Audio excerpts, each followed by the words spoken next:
मनीषा और मेरे चैनल मनसा केमिस्ट्री में आपका स्वागत है। आज हम हीट का थर्ड पार्ट करने लगे हैं। फर्स्ट और सेकंड पार्ट हम कर चुके हैं। जिन्होंने नहीं देखा वो प्लीज़ मेरे प्लेलिस्ट पे जाके, चैनल की प्लेलिस्ट पे जाके उन वीडियोस को ज़रूर देखें। और आज हम करने लगे हैं टॉपिक स्टार्ट अपना, जो कि है last topic, transfer of heat, कि जो हीट है वो कैसे ट्रांसफ़र करती है। ठीक है, तो जो हीट ट्रांसफ़र करती है, फर्स्ट प्रोसेस है आपका कंडक्शन,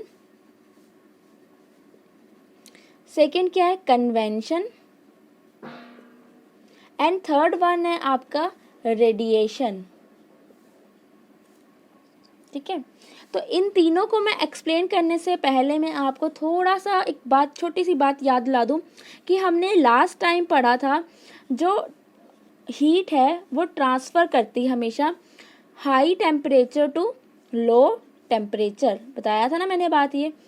ठीक है, high temperature to low temperature बात मूव करती है। अब इसमें एक बात नोटिस करने वाली क्या है कि हीट हमेशा तभी फ्लो करेगी।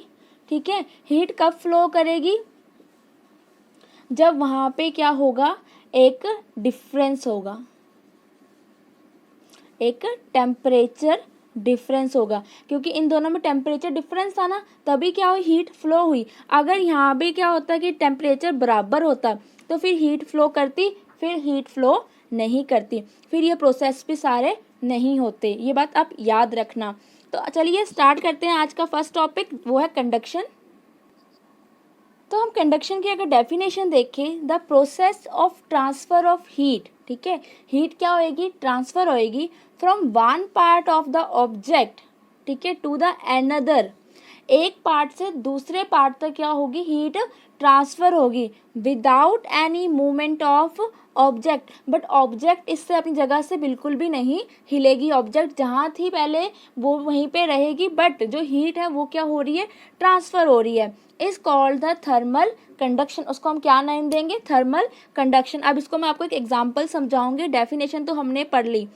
फॉर एग्जांपल, आपके पास ये कोई गरम बर्तन पड़ा, ठीक है, कोई भी क्या है, एक गरम बर्तन पड़ा। आपने क्या करा, इसके साथ एक और बर्तन यहाँ पे अटैच करके रख दिया। ठीक है, यहाँ पे क्या कर दिया आपने, एक और बर्तन क्या कर दिया, अटैच कर दिया। ठीक है, अटैच करने के बाद पहले ये बर्तन क्या था, हॉट था। ठीक है, ये बर्तन क्या था, हॉट था। ठीक है, धीरे धीरे क्या हुआ, ये क्या था, ये इससे ठंडा था। ठीक है, कोल्ड था। पर धीरे धीरे क्या हुआ, थर्मल कंडक्शन के कारण जो यहाँ पे हीट थी, अब इसका टेम्परेचर क्या हो गया, हाई हो गया। इसका टेम्परेचर क्या है, इससे लो है। तो यहाँ पे क्या क्रिएट हो गया, एक टेम्परेचर डिफरेंस क्रिएट हो गया। अगर टेम्परेचर डिफरेंस क्रिएट हो गया तो अब क्या होगी, हमारे पास हीट क्या कर देगी, फ्लो कर जाएगी। तो आप देखोगे थोड़ी देर बाद, सॉरी यहाँ से नहीं होगी हीट फ्लो यहाँ से होगी जहाँ से ये टच हो रही। ठीक है, तो हीट क्या कर जाएगी, धीरे धीरे इस वाले बर्तन में भी क्या आ जाएगी, ट्रांसफ़र होना स्टार्ट हो जाएगी। और आप थोड़ी देर बाद जब उसको यहाँ से टच करोगे तो ये एक पार्ट क्या मिलेगा आपको, बिल्कुल हॉट मिलेगा। ठीक है, अगर तो ये ज़्यादा ही हॉट हुआ तो ये पूरा ही गर्म हो जाएगा, बट अगर ये थोड़ा हुआ तो सिर्फ आधा पार्ट ही इसका क्या हो पाएगा, गर्म हो पाएगा। ठीक है, तो ये बात आप हमेशा याद रखना। थर्मल कंडक्शन क्या है, एक ट्रांसफ़र है। ठीक है, अगर बाय चांस आप घर पे, हम कभी भी कोई फूड बनाते हैं, मैगी बनाते हैं फॉर एग्जांपल, ठीक है, आपने बर्तन लिया, बर्नर पे चढ़ाया। ठीक है, तो सबसे पहले क्या होता है, जब आप उसको बर्नर पे रखते हो, ठीक है, बर्नर पे आप उसको हमेशा रखते हो, तो पहले क्या होता है, इसका बॉटम क्या होता है, हीट अप होता है। ठीक है, बॉटम क्या होता है, इसका हीट अप होता है। उसके बाद धीरे धीरे ऊपर वाली सरफेस भी क्या होने लगती है, गर्म होने लगती है। मीन्स पहले आपकी हीट यहाँ पे थी, अब आपकी हीट क्या है, यहाँ पे पहुँच गई है। अगर बाय चांस आपके यहाँ पे हैंडल पे, बर्तन के हैंडल पे अगर प्लास्टिक ना हो, ठीक है, यहाँ पे बैकेलाइट की एक ब्लैक कलर की प्लास्टिक होता है, ठीक है, जो कि क्या है, गर्म नहीं होता। अगर वो यहाँ पे ना हो, यहाँ भी क्या हो, सेम मेटल हो इसकी तरह, तो ये बिल्कुल क्या हो जाएगी, आपकी हीट यहाँ भी पहुँच जाएगी। याद रखना, मैंने ऑब्जेक्ट को मूव नहीं किया, without any movement of object मेरी मूव नहीं करी, बट हीट मेरी क्या है, बॉटम से कहाँ पहुँच गई, उसके हैंडल तक पहुँच गई है। तो ये बात याद रखना, ये क्या थी, हमारी कंडक्शन। ये क्या थी हमारी कंडक्शन। अगर यहीं पे ये ब्लैक कलर की बेकेलाइट की सरफेस बनी होगी बर्तन पे, तो ये हिस्सा क्या रह जाएगा, कोल्ड, और बाकी क्या हो जाएगा, सारा का सारा हॉट हो जाएगा। तो ये हमारी क्या थी, कंडक्शन। अब यहाँ पे क्वेश्चन राइज होता है, in which condition heat is flow, कौन सी कंडीशन है कि जब हीट फ्लो करेगी। तो आपको मैंने क्या बताई, कंडीशन क्या है कि टेम्परेचर डिफरेंस होना ज़रूरी है। जैसे अभी हमने यूटेंसिल की बात की थी, जो मैंने आपको मैगी वाली एग्जांपल दी थी, सबसे बेस्ट एग्जांपल है, बच्चों को बहुत इजीली समझ आती है। तो मैंने आपको बोला था कि अगर यहाँ पे बेकेलाइट की सरफेस होगी, ठीक है, तो ये पोर्शन क्या रह जाएगा, कोल्ड रह जाएगा, बाकी सारा क्या हो जाएगा आपका, हॉट हो जाएगा, जो पैन होगा। तो अब यहाँ से मुझे क्या पता लगा कि जो हमारे पास मैटर होता है या मटेरियल होता है हमारे पास, वो दो तरह का होता है। एक होता है कंडक्टर, एक क्या होता है कंडक्टर, और एक क्या होता है इंसुलेटर। आप इन दोनों नाम आपको अच्छे से पता होगा, कंडक्टर क्या होता है और इंसुलेटर क्या होते हैं। कंडक्टर क्या होते हैं, जो अपने में से हीट को पास करने देते हैं, ठीक है, allow to pass heat. But insulator क्या होते हैं, do not allow to pass heat, ठीक है। तो इंसुलेटर हीट को पास होने नहीं देते। तो इसी में सेम जो ये पोर्शन था आपके यूटेंसिल्स का, वो क्या था, कंडक्टर, और जो ये वाला पार्ट था वो क्या था आपका, इंसुलेटर। तो ये बात आप याद रखना, ठीक है, कि utensils are made from good और बैड कंडक्टर। कि बैड कंडक्टर कौन से हो गए, वो हो गए इंसुलेटर, और गुड कंडक्टर कौन से हो गए, जो नॉर्मली कंडक्टर हैं। नेक्स्ट हम पढ़ेंगे कन्वेंशन।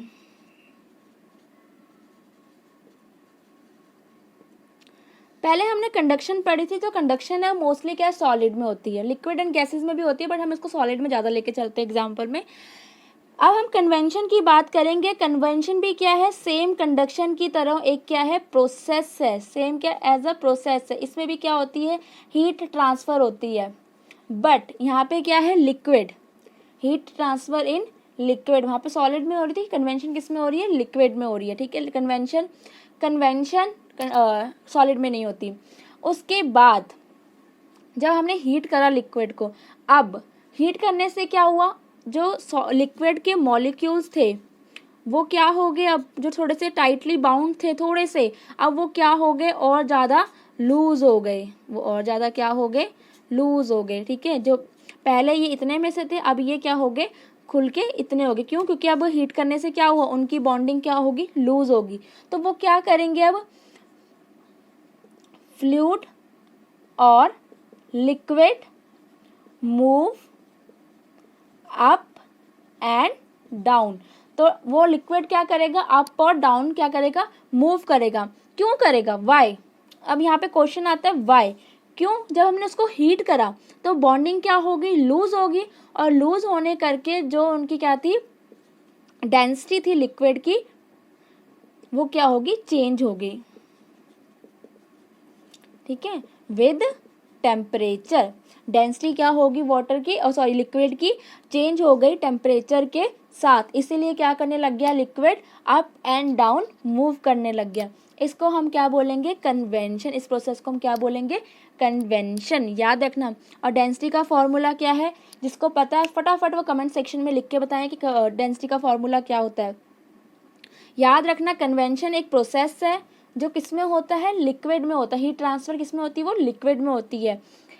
फ्लूइड और liquid move up and down, ठीक है। फिर जब आप उसको हीट कर देते हो तो वो अप एंड डाउन होना स्टार्ट हो जाता है। क्यों, क्योंकि अब बॉन्डिंग लूज हो गई और उसका मास क्या हो गया, चेंज हो गया। मास चेंज हुआ तो वॉल्यूम पे भी थोड़ा सा इफेक्ट तो पड़ेगा, और इफेक्ट करने के कारण उसकी क्या होगी, डेंसिटी चेंज हो गई, ठीक है, डेंसिटी क्या हो गई, चेंज हो गए। तो ये था आपका कन्वेंशन। अब इसके एग्जाम्पल पढ़ेंगे। प्रोसेस तो चलो हमने पढ़ लिया, बट इसके एग्जाम्पल क्या हैं, ज़्यादा इम्पॉर्टेंट है।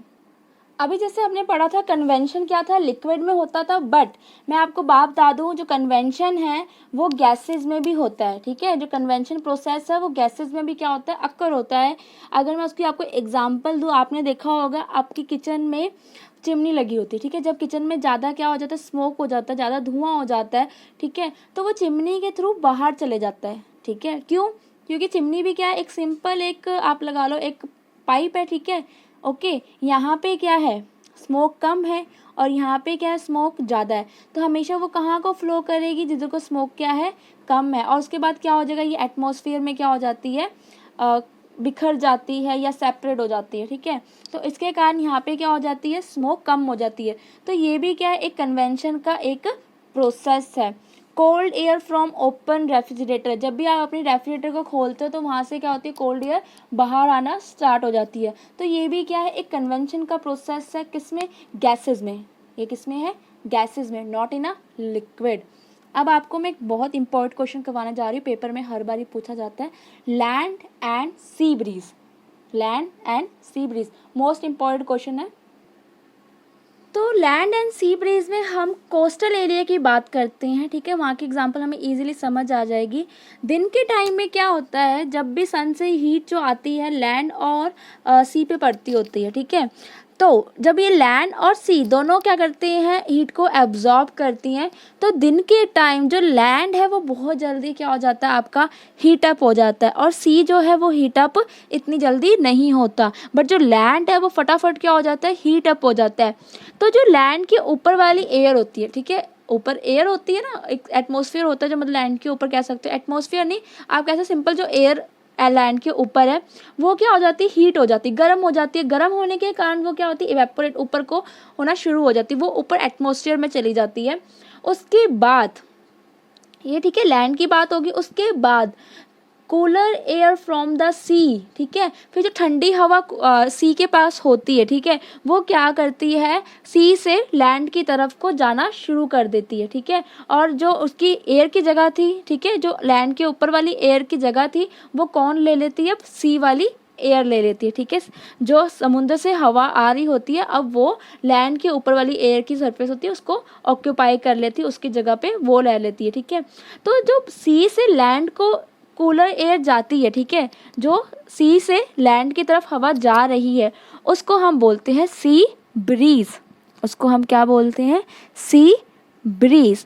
अगर हम अब नाइट की बात करें, रात के टाइम की, रात में क्या होता है कि जैसे ही क्या है, लैंड जल्दी गर्म हो रहा था, ठीक है, तो वैसे ही क्या है, लैंड अब जल्दी ठंडा भी होगा, ठीक है। लैंड रात को क्या हो जाएगा, जल्दी ठंडा हो जाएगा, ठीक है। तो अब क्या है, सी ज़्यादा गर्म हो गया, ठीक है, सी क्या हो गया, गर्म हो गया, क्योंकि अब जो लैंड था वो ठंडा हो चुका है और जो सी है वो क्या है, गर्म हो गया है। तो अब जो एयर मूव करेगी वो क्या करेगी, अब लैंड टू सी करेगी, ठीक है। लैंड से क्या जाएगी, अब वो सी की तरफ जाएगी, तो इसको हम क्या बोल देंगे, लैंड ब्रीज। बात याद रखना, अब लैंड से सी की तरफ हवा जा रही है, ठीक है। क्यों, क्योंकि अब सी क्या है, कुछ ज़्यादा गर्म है। तो इस बात को आप याद रखना, ये इंपॉर्टेंट क्वेश्चन है। आज का अब लास्ट टॉपिक रह गया हमारा रेडिएशन। रेडिएशन स्टार्ट करने से पहले मेरी आप सबसे रिक्वेस्ट है कि जो मेरे चैनल पे आज पहली बार आए हैं, प्लीज़ वो मेरे चैनल को सब्सक्राइब करना मत भूलें, और साथ में जो सब्सक्राइब बटन के साथ में बेल आइकन है उसको प्रेस करना भी मत भूलना। तो चलिए रेडिएशन स्टार्ट करते हैं। रेडिएशन को अगर मैं सिंपल लैंग्वेज में बोलूँ, अगर हिंदी में, तो किरणें बोलते हैं, ठीक है। ओके, तो रेडिएशन कहाँ पे काम आती है, वैक्यूम होता है जहाँ पे कोई भी हवा नहीं होती, कोई भी मीडियम अवेलेबल नहीं होता, उसको हम क्या बोलते हैं, वैक्यूम। उसको क्या बोलते हैं हम, वैक्यूम बोलते हैं। रेडिएशन का कंपैरिजन आप लाइट से भी कर सकते हो, क्योंकि ये क्या करती है, स्ट्रेट ट्रैवल करती होती है, ठीक है। ये क्या करती है, स्ट्रेट ट्रैवल करती है, ठीक है, स्ट्रेट लाइन की तरह ये ट्रैवल करती है। अब रेडिएशन के थ्रू कैसे हीट ट्रांसफ़र होती है हम ये देखते हैं, ठीक है। याद रखना, रेडिएशन जो मूव करती है वो वैक्यूम में मूव करती है, ठीक है, जहाँ पे कोई भी मीडियम अवेलेबल नहीं होता, जहाँ पे कोई भी एयर नहीं होती, कोई भी गैस नहीं होती, कोई भी सॉलिड लिक्विड मीडियम अवेलेबल नहीं होता। तो अभी मैं आपको सिंपल से एग्जाम्पल देती हूँ रेडिएशन की। ये मैंने दो सरफेसेस ले ली, ठीक है। ये आपकी इंसिडेंट लाइट आई, ओके, ये क्या होगी, आपकी रिफ्लेक्टेड हो गई। सेम इस सरफेस पे भी इंसिडेंट आई और यहाँ से क्या होगी, वो रिफ्लेक्ट हो गई। यहाँ से 100% इंसिडेंट लाइट आई, रेडिएशन आई, ठीक है, 100% रेडिएशन आई, बट जो रिफ्लेक्टेड हुई वो 20% हुई, मीन्स 80% ये क्या कर गया, एब्जॉर्ब कर गया। अगर मैं यही बात करूँ 100% रेडिएशन आई बट 80% क्या हो गई, रिफ्लेक्ट हो गई, तो यहाँ पे कितनी एब्जॉर्ब हुई, 20% क्या हुई, सिर्फ एब्जॉर्ब हुई। ठीक है, रेडिएशंस आई, ठीक है, रेडिएशंस आई, ओके। उसके बाद अगर इसने 80% करा है एब्जॉर्ब, इसका मतलब वो क्या है, एक गुड एब्जॉर्बर है, उसकी कैपेसिटी क्या है, एब्जॉर्ब करने की क्या है, अच्छी है। जो 20% जिसने एब्जॉर्ब करा वो क्या हो गया, बैड एब्जॉर्बर। ठीक है, 20% वो क्या हो गया, बैड एब्जॉर्बर हो गया। अब बात क्या आई, good absorber and bad observer. ये किस पे डिपेंड करा, सरफेस पे। ये किस पे डिपेंड करा, सरफेस पे। ठीक है, कि किस सरफेस की कैपेसिटी रेडिएशन को एक्सेप्ट करने की थी और किसकी नहीं थी एक्सेप्ट करने की। ठीक है, तो ये किस पे डिपेंड करता है, उसके कलर पे। जो आप सब्सटेंस ले रहे हो, जो आप सरफेस ले रहे हो, उसके कलर पे डिपेंड करता है कि उसका कलर कौन सा है, कि जो कलर आप ले रहे हो गुड एब्जॉर्बर है या फिर बैड एब्जॉर्बर है। जब आप बैड एब्जॉर्बर की बात करें तो हम वाइट कलर को बोलते हैं। आपने देखा होगा राजस्थान वगैरह जहाँ पे बहुत ज़्यादा गर्मी होती है, समर में हम लाइट कलर के कपड़े पहनना पसंद करते हैं। क्यों, क्योंकि जो लाइट कलर होते हैं वो बैड एब्जॉर्बर होते हैं। वो जो गर्मी सूरज की किरणें पड़ रही होती हैं उनकी हीट को बहुत कम एब्जॉर्व करता है। बट यहीं पे अगर हम गुड एब्जॉर्बर की बात करें, ब्लैक कलर क्या सबसे ज़्यादा हीट को क्या करता है, एब्जॉर्ब करता होता है। तो ये एक गुड एब्जॉर्बर है। अगर हम ब्लैक कलर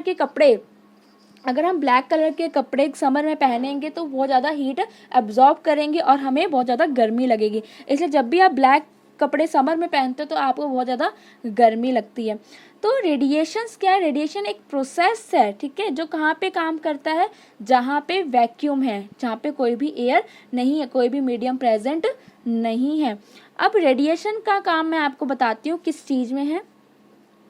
इसके लिए हम थर्मोफ्लास्क के एग्जाम्पल पढ़ेंगे।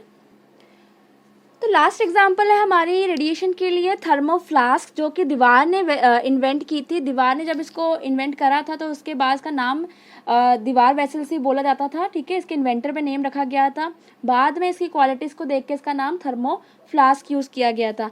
आजकल मोस्टली बच्चे जो मेरी वीडियो देख रहे हैं उनके पास, सबके पास मिल्टन की या फिर सेलो की बॉटल्स होंगी। ठीक है, जो कि क्या होती हैं, इंसुलेटेड होती हैं मोस्टली। अब थर्मोफ्लास्क का क्या काम था, सबसे पहले ये देखते हैं। ठीक है, पहली बात, थर्मोफ्लास्क में क्या क्या था, एक ऊपर रबर स्टॉपर लगा होता है। थर्मोफ्लास्क में क्या रखते हैं हम, मोस्टली लिक्विड रखते हैं। अगर आप कोल्ड लिक्विड रखते हो तो वो ठंडा ही रहता है पानी, कुछ 24 आवर्स या 20 आवर्स के लिए। अगर आप हॉट चीज़ रखते हो, ठीक है, इसमें, तो वो भी क्या रहती है, काफ़ी देर तक गर्म रहती है। ठीक है, आप ये भी इसके भी 18 या 19 आवर्स लगा के चलो कि वो चीज़ क्या रहती है, गर्म रहती है। मीन्स इसमें चीज़ ठंडी या ठंडी रह रही है, गरम गरम रह रही है, जल्दी से ठंडी नहीं हो रही है। मीन्स जो हीट है वो क्या हो रही है, बहुत स्लो, बहुत ज़्यादा स्लो ट्रांसफ़र हो रही है, बहुत ज़्यादा क्या हो रही है, स्लो ट्रांसफ़र हो रही है। अब ऐसा क्यों है, पहली बात, जो ये बॉटल बनी हुई है, ठीक है, इसका आउटर केस जो है वो प्लास्टिक का भी हो सकता है और वो मेटल का भी हो सकता है। जिनके पास मिल्टन और सेलो की बॉटल्स हैं वो मेटल की होंगी, और बाकी जिनके पास अदर बॉटल्स हैं, ठीक है, वो प्लास्टिक की हो सकती हैं। ठीक है, तो प्लास्टिक क्या है, गर्म होगा। ठीक है, बाहर से सन की रेडिएशंस पड़ेंगी, ये क्या होगा, गर्म होना स्टार्ट हो जाएगा। ठीक है, अंदर भी आपने क्या डाला, हॉट डाला, तो अंदर से भी क्या हो गई, हीट होना स्टार्ट हो गई। बट अब ऐसी क्या चीज़ है कि जिसने क्या करा, इनकी जो हीट ट्रांसफ़र है उसको क्या रखा हो, स्लो करा हुआ है। ये तो यहाँ पे क्रॉक लगा हुआ है, इसका तो कोई काम नहीं है, सिर्फ बॉटल को सपोर्ट दे रहा है। ठीक है, प्लास्टिक के अंदर जो मेन काम यहाँ से स्टार्ट हुआ वो करता है डबल वॉल ग्लास, एक रबड़ और एक आपका वैक्यूम। ये तीन चीज़ें काम करती है मेन। डबल वॉल ग्लास, आपने देखा होगा बॉटल के अंदर क्या होगा, एक सिल्वर कलर का क्या बना होगा, एक बॉटल बनी होगी। ये जो डबल वॉल बॉटल बनी होती है ये किससे बनी होती है, बैड कंडक्टर से। ठीक है, ग्लास क्या है, एक बैड कंडक्टर है। ठीक है, इसमें सिल्वर पॉलिश होते हैं, तो इससे क्या है, सिल्वर पॉलिश के कारण इसकी रिफ्लेक्टिंग सरफेस है। ठीक है। इस ग्लास की कौन सी सरफेस है, रिफ्लेक्टिंग सरफेस है। जब भी जो आप हॉट वाटर डालते हो, ठीक है, जो हीट जाती है वो इससे दोबारा रिफ्लेक्ट होके दोबारा क्या आ जाती है, वापस आ जाती है। यहाँ से भी जो हीट एंटर हुई बाहर से एटमॉस्फेयर से, वो भी इस वॉल से टच होके बाहर आ गई, कुछ भी अंदर नहीं गया। क्यों? क्योंकि यहाँ मैंने जो डबल वॉल बनाई थी, यहाँ पे मैंने 2 लेयर्स बनाई थी, तो यहाँ पे जो ये खाली जगह स्पेस अगर आपको दिख रही है, तो ये यहाँ पे क्या है, वैक्यूम। यहाँ पे क्या है, वैक्यूम है। मीन्स आप ऐसे लगा सकते हो, अगर ये आपकी यहाँ पे बॉटल बनी हुई है तो इसके साथ एक और सरफेस भी है, तो यहाँ पे क्या है, वैक्यूम प्रेजेंट है। यहाँ पे कोई भी एयर प्रेजेंट नहीं है। जब यहाँ पे कोई भी प्रेजेंट नहीं है तो वो क्या हो जाएगी, बैड कंडक्टर हो जाएंगी, तो हीट का फ्लो नहीं होगा। तो हीट का फ्लो होना पॉसिबल नहीं है, ठीक है। अगर थोड़ी बहुत हीट रिफ्लेक्टिंग सरफेस से चली भी गई एब्जॉर्ब होके, तो वैक्यूम के कारण क्या ट्रांसफ़र नहीं कर पाएगी। तो ये आज का लेक्चर यहीं पे फिनिश होता है। आई होप अगर आपको समझ आया होगा तो प्लीज़ मेरे चैनल को सब्सक्राइब करें, वीडियो को लाइक करें और शेयर करना मत भूलें। Bye bye.